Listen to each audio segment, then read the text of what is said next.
कश्मीर सैलाबी सूरत हाल हो या कोई भी नागहानी आफत, अल खिदमत फाउंडेशन ने कभी भी आवाम को अकेला नहीं छोड़ा। कश्मीर के सैलाब मुतासरीन के लिए भी अल खिदमत फाउंडेशन की जानिब खिदमत जारी हैं। कश्मीर के निजी स्कूल में सैलाब मुतासरीन के लिए अल खिदमत फाउंडेशन के ज़ेर एहतमाम 200 सैलाब मुतासरीन में राशन तकसीम किया गया। इस मौके पर कश्मीर के अमीर अफजल अत्ता कलोड़ का कहना था कि सैलाबी सूरत हाल हो या कोई भी नागहानी आफत, अल खिदमत फाउंडेशन ने हमेशा आवाम की खिदमत की है, कभी भी आवाम को मसाइल में तनहा नहीं छोड़ा। कश्मीर जिला का 70% मुतासर हुआ है, हजारों खानदान बेघर हुए हैं, लाखों एकड़ पर खड़ी फसलें तबाह हो गई हैं। बारिशों व सैलाबी पानी की वजह से वबाई अमराज फूट पड़े हैं। हुकूमत कहीं भी नजर नहीं आ रही। जहां हुकूमत नहीं पहुंच रही, अल खिदमत के रजाकार वहां पहुंचकर उनकी मदद कर रहे हैं। आवाम की खिदमत है हमारा मकसद है। सैलाब व बरसात मुतासरीन की बहाली के लिए हर मुमकिन मदद की जाए।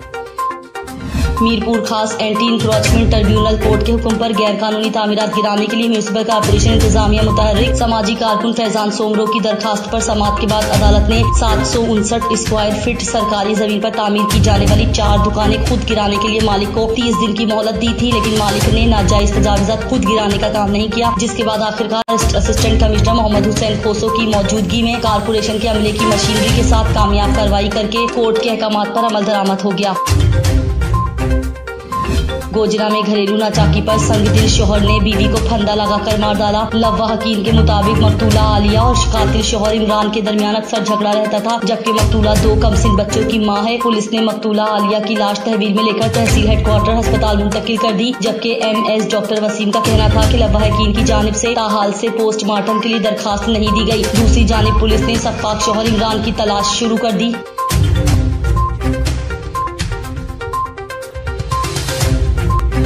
मैट्रिक के इम्तिहान में पोजीशंस होल्डर्स के एजाज में पहली मरतबा मंजनाबाद प्रेस क्लब ने एक पुरवकार तकरीब का एहतमाम। मजीद तफसीलात जानते हैं अपने नुमाइंदे अहमद यार खोखर से। जी अहमद यार खोखर, आगाह कीजिएगा। जी शुक्रिया। मैट्रिक साल 2022 के इम्तिहानात में तहसील भर में नुमाया पोजीशन होल्डर्स के एजाज में मिंजनाबाद प्रेस क्लब के ज़ेर एहतमाम एक पुरवकार तकरीब का एहतमाम किया गया, जिसमें 12 तलबा तालबात को शील्ड्स, तारीफी असनाद और DO राना मोहम्मद साजिद की तरफ से कैश प्राइज से नवाजा गया, जिनमें 2 तालबात सिटी कॉलेज मिंजनाबाद की थी और एक तालिब इल्म दानिश स्कूल अबू बकर मुजाहिद, जिसने 1100 में से 1080 नंबर हासिल किए। पोजीशन होल्डर तलबा को गार्ड ऑफ ऑनर पेश करते हुए सलामी भी दी गई। तकरीब के मेहमान खुसूसी अहमद जावेद चीमा असिस्टेंट कमिश्नर मिंजनाबाद थे, जबकि सदारत Rana Muhammad Sajid deputy district education officer Minchinabad ने की। असिस्टेंट कमिश्नर मिंजनाबाद ने अपने खिताब में कहा कि होनहार तलबा हमारा सरमाया है। मिंजनाबाद प्रेस क्लब ने इन पोजीशन होल्डर तलबा के एजाज में तकरीब मुनक्किद करके एक शानदार रवायत का आगाज किया है। इस पर मिंजनाबाद प्रेस क्लब मुबारक का मुस्तहिक है। सदर मिंजनाबाद प्रेस क्लब मोहम्मद आसिफ महमूद प्राचा और तकरीब के रूह Sheikh Muhammad Gurez Shahzad general secretary Minchinabad press club ने पोजीशन हासिल करने वाले तलबा तालबात को मुबारकबाद पेश करते हुए कहा कि इन होनहार तलबा ने बेहतरीन नंबर हासिल करके तहसील मिंजनाबाद का नाम रोशन किया है। हमारे लिए बाइसे फ़ख्र है। दरिया इस्लाम अवामी समाजी और तालीमी हलकों की तरफ से मिंजनाबाद प्रेस क्लब की मुनक्किदा इस तकरीब को बेहद सराहा जा रहा है। कैमरामैन टीम के साथ अहमद यार खोखर, TNN न्यूज़ मंचन आबाद। तरगोधा पुल 11 थाना आता शहीद के इलाका में चोर डकैत सरगर्म हो गए। नामालूम चोर स्टोन सर्विसेज ऑफिस के ताले तोड़कर हजारों रुपए नकदी चुराकर फरार हो गए। थाना आता शहीद पुल 11 पुलिस चौकी के इलाका राना शफीक मार्केट में रात गए नामालूम चोर स्टोन सर्विसेज ऑफिस के ताले तोड़कर लॉकर और अलमारी से 45,000 रुपए नकदी चुराकर फरार हो गए। सुबह 155 पर इतला देने पर थाना आता शहीद पुलिस और क्राइम सीन यूनिट की टीमें मौके पर पहुंच गयी और जाए वकवा का जायजा लेते हुए जरूरी शवाहिद इकट्ठे करने के बाद नामालूम चोरों की तलाश शुरू कर दी।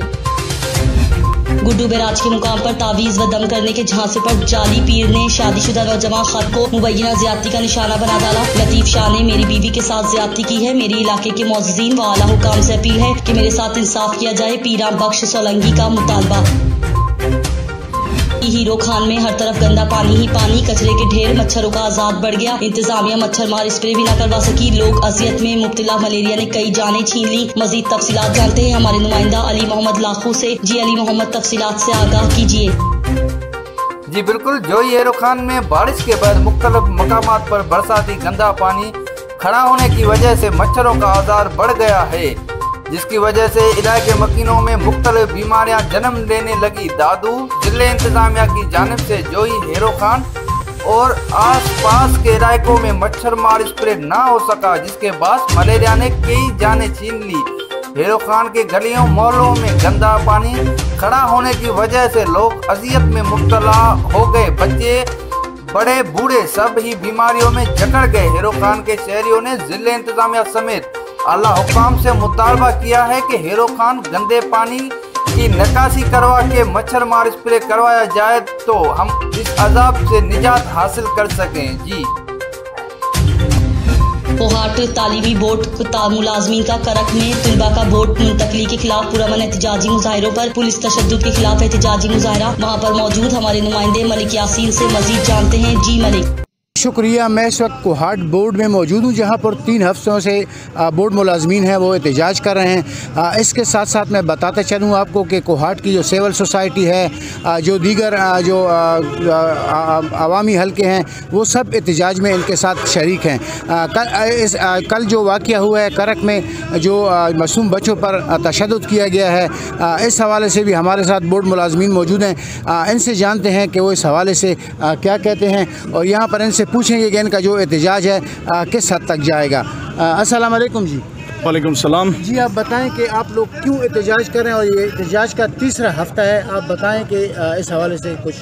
जी, ये एहतजाज हमने 3रा हफ्ता है कि हम एहतजाज पे कोई 15-16 दिन हो गए हैं और इसकी शुरुआत जो है हमने बड़ी हल्के अंदाज में की थी। गवर्नमेंट ने एक नोटिफिकेशन किया, एक वर्किंग ग्रुप बनाया हुआ है जिसमें उसने क्लियर कट जिक्र किया हुआ है कि एक सिंगल बोर्ड बनाया जाएगा पूरी कीपी में और बाकी बोर्ड्स उसके फैसिलिटेशन सेंटर्स होंगे। तो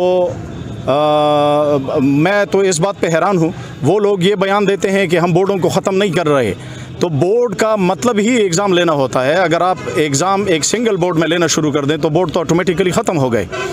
और दूसरी बात यह है कि सिर्फ इम्तिहान लेना नहीं होता, इम्तिहान के साथ साथ कई ऐसी चीज़ें हैं जो ताल्लुक़ रखती हैं जिनके लिए तलबा को, वालिदैन को, टीचर्स हज़रात को, इन सब को जाना होता है और मुख्तलिफ़ कामों के सिलसिले में।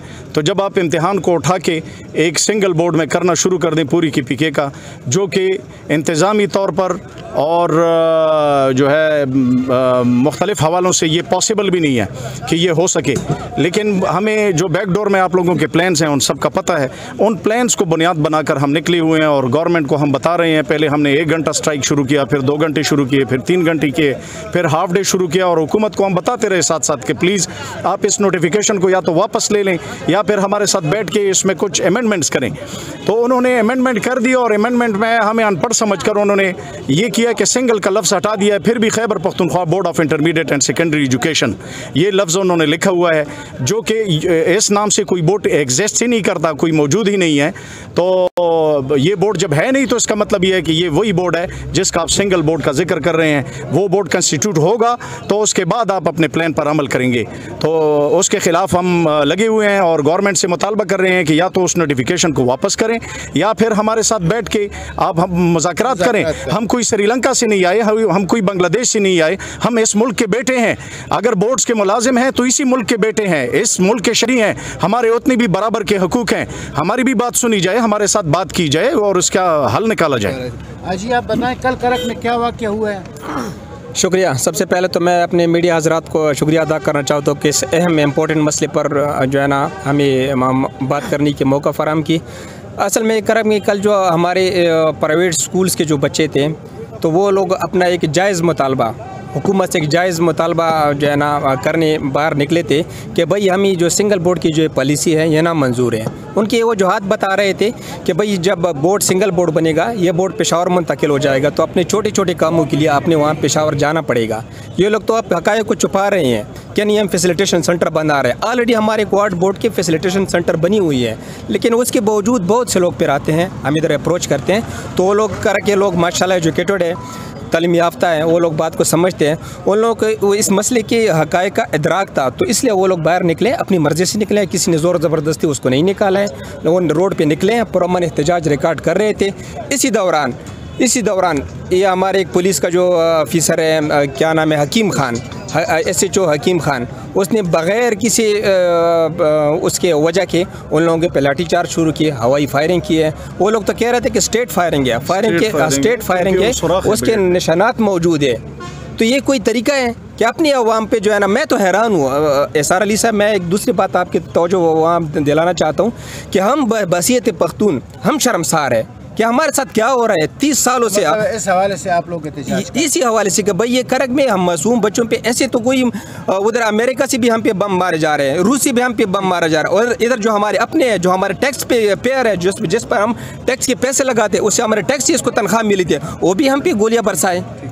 आप बताएं कि आपका जो एहतजाज है ये आखिर किस हद तक जाएगा? शुक्रिया आप लोगों का। सबसे पहले तो मैं ये कल का जो वाक़या हुआ है उसकी मज़म्मत करना चाहूँगा कि मासूम बच्चों पर हमला किया, तालीमी इदारों के दरवाज़ों पर बिल्कुल स्ट्रेट फायरिंग की गई, जिसके सबूत सोशल मीडिया पर भी मौजूद हैं।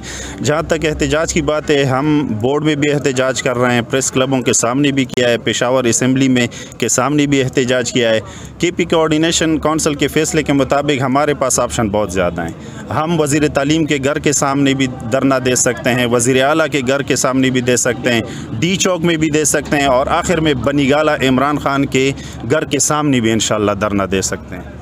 आपने जी सुना कि ये कह रहे हैं कि आखिर में अगर कुछ भी बात न बनी तो हम वज़ीर आला। जाफराबाद में सैलाबी पानी को गुंजान आबादी की तरफ रास्ता देने पर केटल फार्म के यूनियन कौंसिल 19 के मकीन सरापा एहतजाज बन गए। मुजाहिरीन ने डेरा लयारता ओस्ता मोहम्मद रोड को ब्लॉक कर दिया है। मुजाहिरीन ने डिप्टी कमिश्नर जाफराबाद के खिलाफ सख्त नारेबाजी की। इस मौके पर मुजाहिरीन ने मीडिया से बातचीत करते हुए कहा कि वार्ड नंबर 4 को इंतजामिया ने जानबूझकर डुबाया है। सिंध और बलोचिस्तान के मुख्तलिफ इलाकों का पानी केटल फार्म से गुजारा जा रहा है। इंतजामिया ने हमें बेघर तो किया है, अब हुकूमती इमदाद भी फराहम किया जाए। बादअज़ी SHO केटल फार्म मकतूल जमाली के साथ कामयाब मुज़ाकरात के बाद एहतजाज को ख़त्म किया गया है। खानपुर पुल की बिरादरी ने राशन और टेंट ना मिलने की वजह से DC साहब और हमारे इंतज़ामिया के ख़िलाफ़ जो है उन्होंने नज़र आतिश की है, रिटायर नज़र आतिश की है, उन्होंने रोड ब्लॉक किया। मैंने जाके उनकी तरफ से मुज़ाकरात किए अपने इंतज़ामिया की तरफ से, तो कोशिश की है लोगों को इंशाल्लाह जल्द से जल्द रिलीफ मिलेगा। इस वक्त डिज़ास्टर है, एमरजेंसी में हर जगह पे DC साहब या AC साहब नहीं पहुंच सकते, तो लोगों को टाइमली इंशाल्लाह सब कुछ मिलता रहेगा। कोशिश कर रहे हैं, लोगों की खिदमत करें, बाकी अल्लाह बेहतर करेगा इंशाल्लाह। हुकूमत दुबई कराची दुबई पैलेस के डायरेक्टर अली खलीफा सुल्तान बल उबैदा सवेदी जानिब से सैलाब मुतासरीन के लिए इमदादी सामान की एक बड़ी खरीद। दुबई पैलेस कराची के नुमाइंदे डायरेक्टर अली खलीफा सुल्तान बिल उबैदा सवेदी की क़यादत में लसबेला पहुँचा दी गई। लसबेला की तहसील लियारी के मुख्तलिफ इलाकों में बती जुम्मा फरासी की निगरानी में राशन और खेमों की तकसीम शुरू कर दी गई है। इस दौरान हज़ारों मुतासरीन में राशन और खेमे तकसीम किए गए। गौसपुर और उसके आसपास के इलाकों में बदअमनी बढ़ने लगी। डकैती और अगवा की वारदातों में दिन ब दिन इजाफा होता जा रहा है। गांव दड़ी संदरानी जंगल थाने की हुदूद से हथियार बंदों ने हथियारों के जोर पे 2 मजदूर गुलाम नबी और भोरो शेख को अगवा करके फरार हो गए। इत्तला मिलने पर पुलिस की भारी नफरी कच्चे की तरफ हथियार बंदों के पीछे रवाना हो गई, जबकि अब तक जिला कश्मीर में मगवियों की तादाद बढ़कर 6 हो गई, जिनको पुलिस बाजियाब करवाने में नाकाम।